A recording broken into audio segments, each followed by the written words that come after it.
1944, somewhere over the South Pacific, Lieutenant Hank Marlowe, Will Britain, lands with his parachute on an island after his plane crashes. Another soldier, Gunpei Ikari, Miyavi, lands. Marlowe draws his gun on Ikari and shoots, but misses. Ikari takes out his gun and chases after Marlowe. They run into the forest and fight when they go by a cliff. Ikari almost impales Marlowe with his sword, but Marlowe pulls it away. Ikari then has Marlowe on the ground and nearly kills him before a gigantic ape hand comes down. The two men then see the ape, Terry Notary, rise above them. His name is Kong. 1973, in Washington, D.C., government official Bill Randa, John Goodman, and geologist Houston Brooks, Corey Hawkins, arrive to meet with Senator Willis, Richard Jenkins, to receive funding for an expedition to a recently discovered location called Skull Island. Willis isn't too keen on the idea, but Randa goads him into relenting. Before leaving, Randa tells Willis he also would like a military escort. The Sky Devils squadron are gathered on their last day before they can finally go home. Led by Colonel Preston Packard, Samuel L. Jackson, they include Captain Earl Cole, Shea Wiggum, Slivko, Thomas Mann, Relis, Eugene Cordero, Glenn Mills, Jason Mitchell, and Jack Chapman, Toby Cabell, who is Packard's right-hand man. Packard receives the call for the expedition and gladly accepts the job. Randa and Brooks go to a bar and find a former British Special Air Service captain named James Conrad, Tom Hiddleston, to be their tracker. Conrad is confronted by two bar patrons who antagonize him, but he easily subdues the men. He sits with Randa and Brooks to hear their plan. Conrad demands more money than what he's offered and points out that there's a good chance that the trip will get them killed for reasons involving severe weather conditions or predatory creatures. Inside a darkroom, anti-war photographer Mason Weaver, Brie Larson, is developing some photos she took. She gets a call to join the expedition and she arrives at the base to meet with Packard and his men, plus a team of scientists from the company Landsat, including Brooks' fellow geologist San Lin, Jing Tian, and Landsat employees Victor Nieves, John Ortiz, and Steve, Mark Evan Jackson. Weaver has reservations about the mission and thinks the military is planning something bad. Brooks goes over the mission and what they hope to find on Skull Island. The team rides a ship into the ocean before taking choppers to the island. They must pass through clouds that produce lightning that surrounds the island. Once they get through it, the choppers fly across the area. Weaver takes some pictures while the soldiers begin dropping seismic charges into the ground, setting off explosions. Almost immediately, a tree is thrown through one of the choppers, sending it crashing to the ground. The team then sees Kong towering over them. He sends another tree through a chopper before grabbing a few more and smashing them into the ground. The surviving team members are separated once they hit the ground. Amidst the flames burning from the remains of the choppers, Packard stares up at Kong, who looks down back at him. Packard confronts Randa at gunpoint and demands to know what really brought them there. Randa admits that he had known about the existence of monsters like Kong for a while, and he had been trying to seek proof for his organization, Monarch.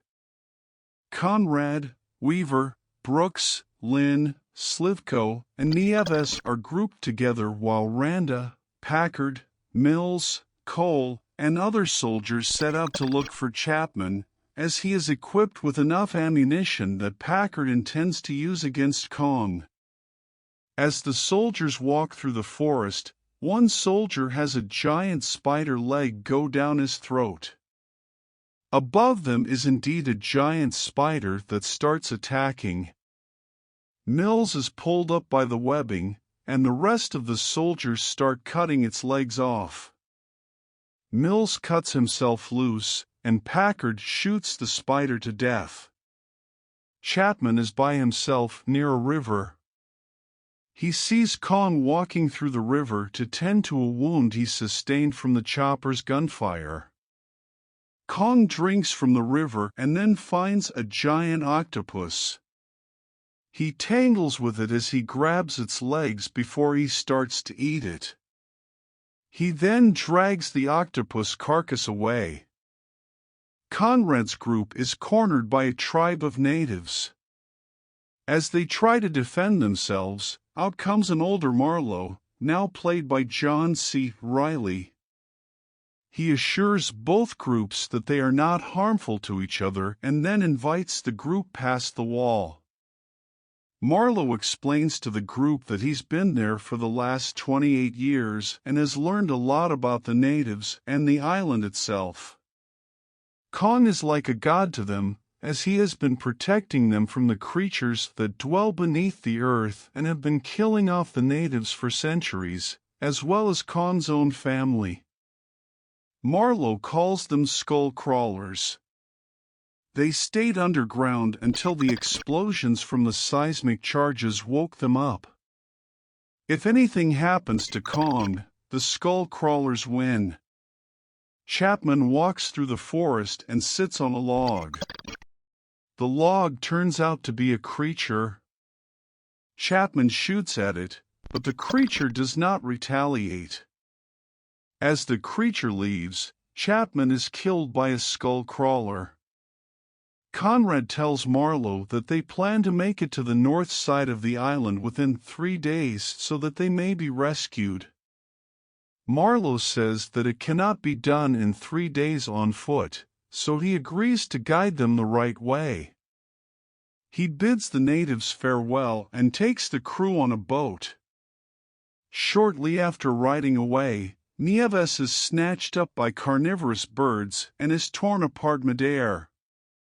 Along the way, Weaver sees a huge water buffalo stuck under a crashed chopper. She tries lifting it up to free the buffalo, only for Kong to show up and pull the chopper off.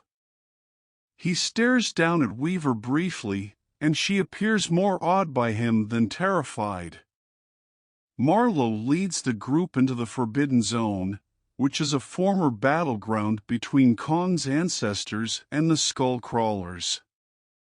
The enormous remains of Kong's family lie among the field. A skull crawler comes around, forcing the group to hide. The skull crawler then spits out Chapman's skull and dog tags, which Conrad notices. Packard and his men come around the same area. Randa is taking pictures and is then snatched up and eaten by a skull crawler. Another beast shows up and starts to attack and pull victims in with its tongue. The groups then battle the skull crawlers plus a wave of the carnivorous birds. Marlowe takes out the sword that belonged to Akari and slices the birds before handing it over to Conrad. Weaver kills one by tossing a lighter into a hole that produces fumes, which is ignited and sets the creature on fire. After the fight, the groups gather together as Packard is still set on looking for Chapman. Conrad shows Packard Chapman's dog tags to confirm his demise.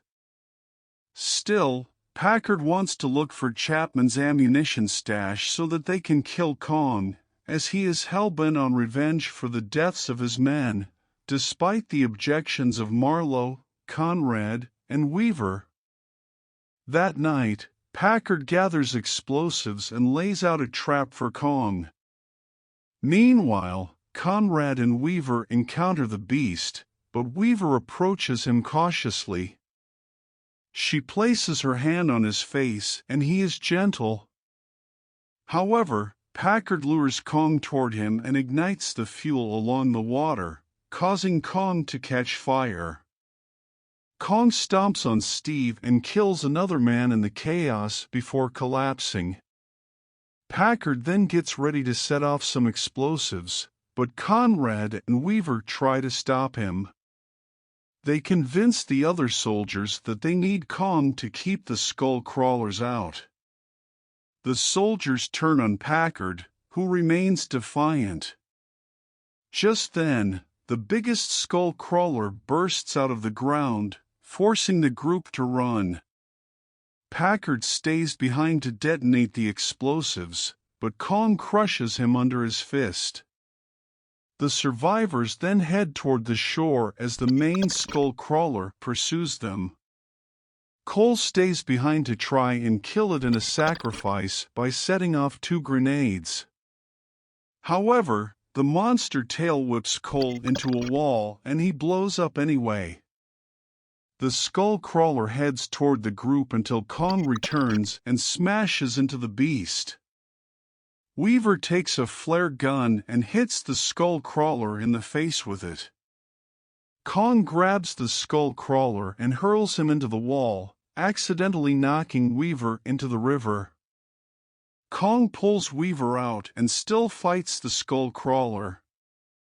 He rams his fist down the monster's throat and pulls out its guts.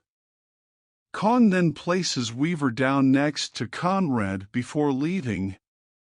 Shortly after, the survivors, Conrad, Weaver, Marlowe, Brooks, Lynn, Mills, Slivko, and Rellis, depart on the boat, and 3 choppers show up to get them.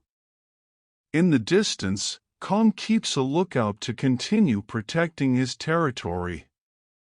He pounds his fist and lets out a roar. As the credits begin, we see video footage of Marlowe finally returning home to Chicago, where he sees his wife again and finally meets his adult son. He then sits down to watch a Cubs game. After the credits, Conrad and Weaver are being held in an interrogation room by Monarch. Entering the room are Brooks and Lynn, who tell the two that Kong was never the only monster out there and that this world did not belong to mankind.